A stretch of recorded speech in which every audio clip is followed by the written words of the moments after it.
ഈ GST ഇങ്ങനെ കൊണ്ടുവന്നത് കൊണ്ട് എന്താണ് സംഭവിക്കാൻ പോകുന്നത് എന്ന് നോക്കാം. അപ്പം ഇപ്പൊ ഈ GST നിലവിലിരുന്ന കാലത്തെ, അതായത് കോവിഡ് കഴിഞ്ഞ സമയത്ത് ഓക്സ്ഫാം എന്ന് പറയുന്ന ഒരു ഇന്റർനാഷണൽ എന്താണ് പറയുക, ഒരു പഠന കേന്ദ്രം, ഇന്ത്യയിൽ പ്രവർത്തിച്ചുകൊണ്ടിരിക്കുന്ന, ഡൽഹിയിൽ പ്രവർത്തിച്ചുകൊണ്ടിരിക്കുന്ന ഒരു പഠനം, ഓക്സ്ഫാം NGO, അവര് നടത്തിയ ഒരു പഠനത്തില് അവർ കണ്ടെത്തിയത് ഈ GST കൊണ്ടുവന്നതിന്റെ ഒരു ഇമ്പാക്റ്റ് ആണ് ഈ 4 തരം നിരക്കുകൾ. ആ 4 തരം നിരക്കുകൾ സാധാരണക്കാരെ എങ്ങനെ ബാധിക്കുന്നു അതിനെപ്പറ്റി അവരൊരു പഠനം നടത്തിയിട്ട് അവർ കണ്ടെത്തിയത് എന്താണെന്ന് വെച്ചാൽ 50%, അതായത് പൂവറസ്റ്റ് ആയിട്ടുള്ള ഏറ്റവും താഴെ തട്ടിലുള്ള 50% ഇന്ത്യക്കാരാണ് GST റവന്യൂവിന്റെ 64.3% കോൺട്രിബ്യൂട്ട് ചെയ്യുന്നത്. അതായത് ഈ നികുതികളുടെ ഒക്കെ ഭാരം ചെന്ന് വീഴുന്നത് പൂവറസ്റ്റ് ആയിട്ടുള്ള 64.3% നികുതി ഭാരവും ചെന്ന് വീഴുന്നത് ഏറ്റവും പൂവറസ്റ്റ് ആയിട്ടുള്ള 50%-ത്തിന്റെ തോളിലാണ് എന്നതാണ് ആ പഠനം. ഇനി അതിന് മുകളിലുള്ള 40%-ത്തിന്റെ മുകളിൽ വീഴുന്നതോ 33.3%. ഈ താഴെത്തട്ടിലെ 50%-ന്റെ പേരിൽ 64.3% നികുതി ഭാരം വീഴുമ്പോൾ അതിനു മുകളിലുള്ള 40%-ത്തിന്റെ പുറത്ത് വീഴുന്നത് 33.3%. ഇനി എത്ര ശതമാനമുണ്ട്? ടോപ്പിലെ 10% ഉപഭോക്താക്കളുണ്ട്, വലിയ റിച്ച് ആയിട്ടുള്ള ഉപഭോക്താക്കള്. അവരുടെ തലയിൽ വീഴുന്ന എത്രമാത്രം ശതമാനം മാത്രമാണ്? 3% മുതൽ 4% വരെ നികുതി ഭാരമാണ് റിച്ചസ്റ്റ് ആയിട്ടുള്ളവരുടെ തലയിൽ വീഴുന്നത്. അതിന്റെ പ്രധാനപ്പെട്ട കാരണം എന്താണ് അങ്ങനെ വരാനുള്ള കാരണം? ഒത്തിരി പാവപ്പെട്ടവർ ഇന്ത്യയിലുണ്ട്, നമ്മൾ വലിയ വളർച്ചയുടെ പാതയിലാണ് എന്നൊക്കെ നമ്മുടെ പ്രധാനമന്ത്രിയും മറ്റും വീമ്പിളക്കുമ്പോൾ ഇവിടെ ദരിദ്ര നാരായണരായ കോടിക്കണക്കിന് മനുഷ്യരുണ്ട്. ആ മനുഷ്യർ അവർക്ക് കിട്ടുന്ന വരുമാനം, അതായത് ഒരു ദിവസം ജോലി ചെയ്താൽ കിട്ടുന്ന വരുമാനത്തിന്റെ 101% നിത്യനിദാന ചെലവുകൾക്ക് വേണ്ടി ചെലവഴിക്കുന്നു. ആ മുഴുവൻ പൈസയിലും അവര് നികുതി കൊടുക്കുന്നു. അതുകൊണ്ടാണ് ഈ 50%, താഴെത്തട്ടിലെ 50% പേര് 63.4% നികുതി, അതായത് കേന്ദ്ര ഗവൺമെന്റിന് കിട്ടുന്ന നികുതി വരുമാനത്തിന്റെ 63.4% ആരുടെ സംഭാവനയാണ്? ഏറ്റവും താഴെത്തട്ടിലെ 50% മനുഷ്യരുടെ.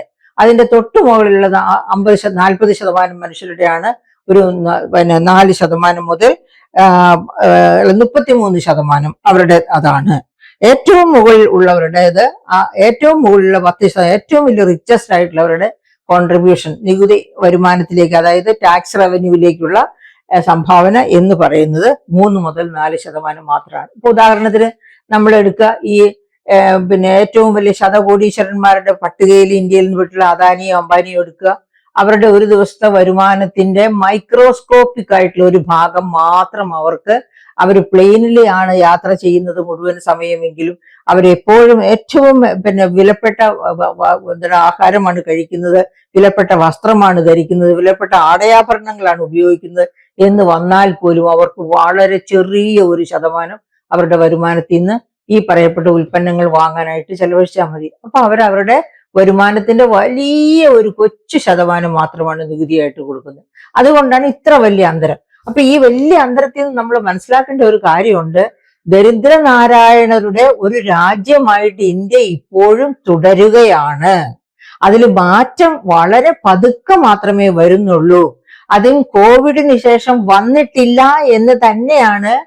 കോവിഡിന് മുൻപുണ്ടായിരുന്നതിനേക്കാൾ വളരെ കൂടുതൽ പേര് കോവിഡിന് ശേഷം നിത്യദാരിദ്ര്യത്തിലേക്ക് വീണു എന്നും കൂടി ഈ ഓക്സ്ഫാം വളരെ കൃത്യമായി പറയുന്നുണ്ട്, കണക്കുകൾ തരുന്നുണ്ട്.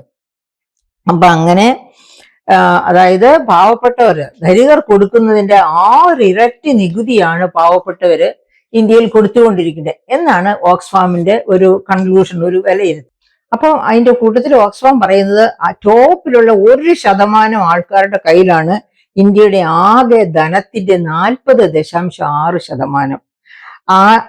ഇനി അത് ടോപ്പിലെ 10%, ടോപ്പിലെ 1%ത്തിന്റെ കയ്യിലാണ് 40.6% ധനം. ടോപ്പിലെ 10% പേരെടുത്താലോ 80%, ഇന്ത്യയുടെ ധനത്തിന്റെ 80% ടോപ്പിലെ 10% പേരുടെ കൈകളിലാണ് ഇരിക്കുന്ന. അത്ര വലിയ അസമത്വം ഇന്ത്യയിലുണ്ട്. അതായത് ലോകത്തിലെ ഏറ്റവും കൂടുതൽ ദരിദ്രരുള്ള രാജ്യമാണ് ഇന്ത്യ എന്നുകൂടി ഓക്സ്ഫാം പറയുന്നു. എത്ര എത്ര കോടി അതിദരിദ്രരാണുള്ളത്? 22.89 22.89 കോടി അതിദരിദ്രർ ഉള്ള രാജ്യമാണ് ഇന്ത്യ എന്നുകൂടി അദ്ദേഹം പറയുന്നു. അപ്പൊ അങ്ങനെയൊക്കെ പറയുമ്പോൾ നമ്മൾ ഓർക്കണം, ഈ വലിയ പണക്കാരായിട്ടുള്ള 1863 വ്യവസായം തുടങ്ങിയ ഒരു വ്യവസായിയാണ് ടാറ്റ ഗ്രൂപ്പ്. അവരിപ്പോഴും ഈ വലിയ പണക്കാരുടെ പട്ടികയില്, ലോക എന്താ പറയുക, സമ്പന്നരുടെ പട്ടികയിൽ ഇതുവരെ ഇടം പിടിച്ചിട്ടില്ല. പക്ഷെ 40 വർഷം മുൻപ് ബിസിനസ് തുടങ്ങിയ, വ്യവസായം തുടങ്ങിയ അദാനി, അംബാനി ഇവരൊക്കെ ഈ പട്ടികയിൽ ഉണ്ട് താനും. 10-നകത്തും ഒക്കെയാണ്, 20-നകത്തും 10-നകത്തും ഒക്കെയാണ് അവരൊക്കെ ഉൾപ്പെട്ടിരിക്കുന്നത്. അപ്പൊ അവരുടെ ബിസിനസ്സും ടാറ്റയുടെ ബിസിനസ്സും തമ്മിലുള്ള വ്യത്യാസം മനസ്സിലാക്കണം. ടാറ്റ തന്റെ വർക്കേഴ്സിനെ, തന്റെ രാജ്യത്തെ സൂപ്പർസീഡ് ചെയ്യാനല്ല നോക്കുന്നത്, അവരെ കൂടെ കൊണ്ടുപോകാനാണ് നോക്കുന്നത്. അതേ സമയത്ത് അദാനി, അംബാനി ഒന്നും അങ്ങനെയല്ല ചെയ്യുന്നത്.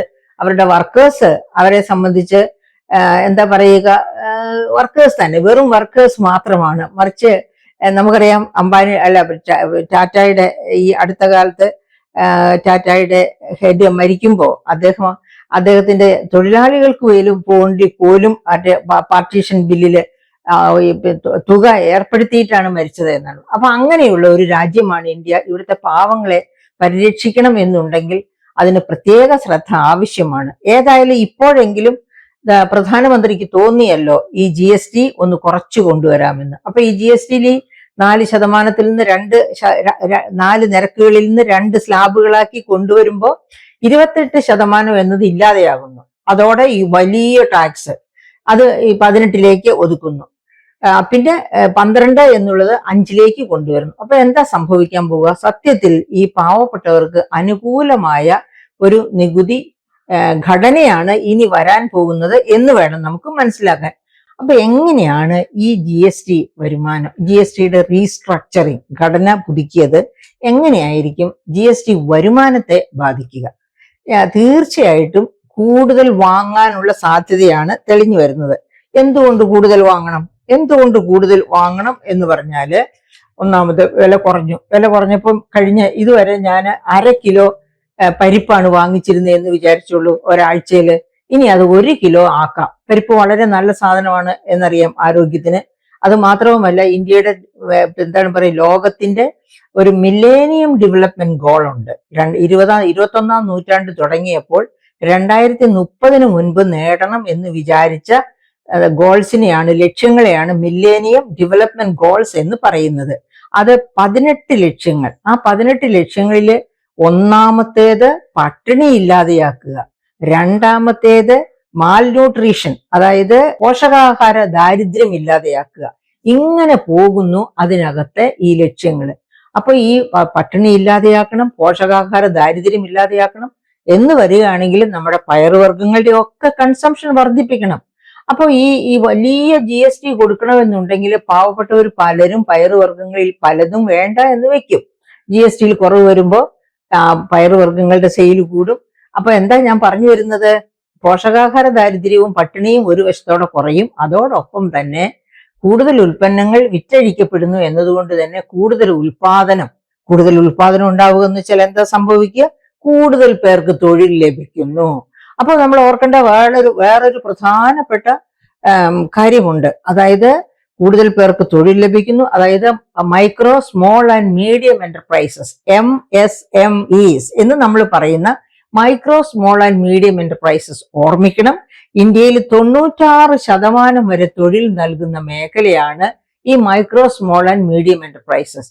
ഈ മേഖലയില് ധാരാളം തൊഴിൽ, അതായത് ഈ മേഖല കോവിഡിന് ശേഷം ചത്തടിഞ്ഞു കിടക്കുകയാണ്. 3,60,000 MSMEs അടച്ചുപോയി എന്ന് നീതി ആയോഗ് തന്നെ പറയുകയുണ്ടായി, രേഖപ്പെടുത്തുകയുണ്ടായി. അതിനേക്കാളൊക്കെ വളരെ കൂടുതലാണ് അടഞ്ഞു പോയിരിക്കുന്നത്. അപ്പൊ അത്തരം അടഞ്ഞുപോയ micro, small and medium enterprises ഒക്കെ പുനരുദ്ധാരണം ചെയ്യപ്പെടും, പുനർജനിക്കും. അങ്ങനെ പുനർജനിക്കുമ്പോൾ ലക്ഷക്കണക്കിന് ആളുകൾക്ക് ജോലി ഉണ്ടാകും. അപ്പൊ ഈ GSTയുടെ പുനഃസംഘടന നന്നായി നടപ്പാക്കി അത് വഴി, അതായത് ഈ കഴിഞ്ഞ പ്രാവശ്യമൊക്കെ GST കൊണ്ടുവന്നപ്പോഴൊക്കെ പറയുന്ന വലിയൊരു കംപ്ലൈന്റ് ഉണ്ട്. അതായത് ഈ GSTയിൽ ചാർത്തപ്പെടുന്ന നികുതികളൊന്നും, അതായത് ഇളവ് കിട്ടിയ ഏതെങ്കിലും ഒരു നികുതിക്ക് ഇളവ് കിട്ടിയാൽ ആ ഇളവ് താഴേക്ക് ഉപഭോക്താവിലേക്ക് കൊടുക്കില്ല. ഉപഭോക്താവിലേക്ക് കൊടുക്കുന്നതിന് പകരം അത് ഈ വിൽപ്പനക്കാരൻ, വ്യാപാരിയും വ്യവസായിയും പങ്കിട്ടെടുക്കുമെന്ന്. അപ്പൊ അത് പിന്നെ ഉപഭോക്താവിലേക്ക് എത്തുന്നില്ല. അത് പാടില്ല. അതിന് ഗവൺമെന്റ് കർശനമായ നിരീക്ഷണം നടത്തണം. അങ്ങനെ നിരീക്ഷണം നടത്തി ഈ ഇളവിന്റെ പ്രയോജനം മുഴുവനും ഉപഭോക്താക്കളിലേക്ക് എത്തിക്കുന്നു എന്ന് വന്നാൽ തീർച്ചയായിട്ടും ഇവിടെ നിലച്ചുപോയ micro, small and medium enterprises വീണ്ടും പുനർജനിക്കും. ഇവിടെ തൊഴിലുകൾ സൃഷ്ടിക്കപ്പെടും. അതുകൊണ്ട് തന്നെ ഇന്ത്യൻ ഇക്കോണമി 2047 ആകുമ്പോഴത്തേക്കും നമ്മൾ 3rd ലാർജസ്റ്റ് ഇക്കോണമി ആയിട്ട് മാറുക എന്നൊക്കെ പറയുന്നത് തീർച്ചയായിട്ടും ഈസി ആയിട്ട് നടത്താവുന്ന ഒരു കാര്യമായി തീരും.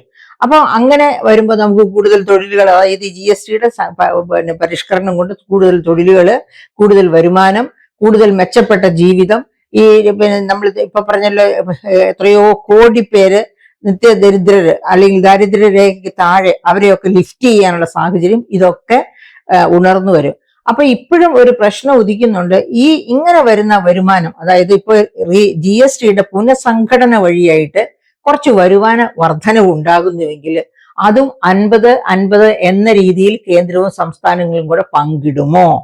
പാടില്ല.